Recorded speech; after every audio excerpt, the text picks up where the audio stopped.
તો લાંબા અંતરાલ બાદ ચોમાસાએ ફરી એકવાર રફતાર પકડી છે અને થોડી જ વારમાં એટલે કે 48 કલાકમાં ચોમાસું મુંબઈ સહિત સમગ્ર મહારાષ્ટ્રને કવર કરી લેશે. દક્ષિણ પશ્ચિમ ચોમાસું દેશમાં ઝડપથી વધી રહ્યું છે આગળ તેવું હવામાન વિભાગનું કહેવું છે. પૂર્વોત્તરના રાજ્યોમાં ભારે વરસાદનું એલર્ટ જાહેર કરાયું છે. આસામ, મેઘાલય, અરુણાચલ પ્રદેશમાં ધોધમાર વરસાદની શક્યતા છે. ગોવા, કોંકણ અને બિહારમાં પણ વરસાદી માહોલની આગાહી છે. 13 દિવસથી અટકેલું ચોમાસું હવે આગળ વધી રહ્યું છે અને રાહતની વાત એ છે કે તેણે રફતાર પણ પકડી લીધી છે. હાલ ચોમાસાએ તેલંગાણા, છત્તીસગઢ, ઓડિશા, ઝારખંડ અને બિહારના કેટલાક ભાગોમાં પણ દસ્તક દીધી છે અને આગામી 48 કલાકની અંદર જ તે મુંબઈ સહિત સમગ્ર મહારાષ્ટ્રને કવર કરી લે તેવી શક્યતા છે. ગુજરાતમાં પણ 27 જૂનથી 30 જૂન વચ્ચે ચોમાસાની સત્તાવાર એન્ટ્રી થઈ જશે તેવી પૂરેપૂરી શક્યતા છે. તો પૂર્વોત્તરના રાજ્યોમાં હાલ ભારે વરસાદી માહોલ જામ્યો છે.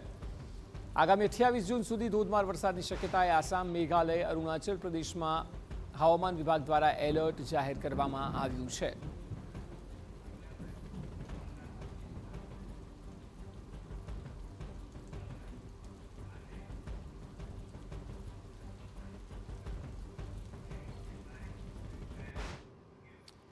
તો ચોમાસું હવે આવી રહ્યું છે વિધિવત રીતે 48 કલાકની અંદર મહારાષ્ટ્રમાં એન્ટ્રી કરશે. ત્યારબાદ ગુજરાતમાં 27 જૂનથી 30 જૂન વચ્ચે ધોધમાર વરસાદ થવાની પૂરેપૂરી આગાહી છે.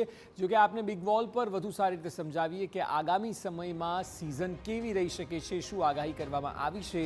તો સૌથી પહેલાં સારા સમાચાર એ છે કે જે અટકી ગયેલું ચોમાસું હતું તેણે રફતાર પકડી લીધી છે. એટલે કે હવે થોડા જ દિવસોમાં લગભગ 24થી 48 કલાકોમાં મહારાષ્ટ્રમાં એન્ટ્રીને ત્યારબાદ ગુજરાતમાં એન્ટ્રી કરશે. 13 દિવસ બાદ ચોમાસું આગળ વધ્યું છે કારણ કે પહેલાં એવી અપેક્ષા હતી કે વહેલું ચોમાસું થોડું આવશે, પરંતુ જે પ્રકારે સાયક્લોનિક સર્ક્યુલેશન સર્જાયું અને તેને કારણે અટકી રહ્યું હતું ચોમાસું, તે હવે 13 દિવસ બાદ આખરે આગળ વધ્યું છે અને 48 કલાકની અંદર જ પાડોશી રાજ્ય મહારાષ્ટ્રમાં એન્ટ્રી કરશે અને મુંબઈમાં ચોમાસું આવી જશે.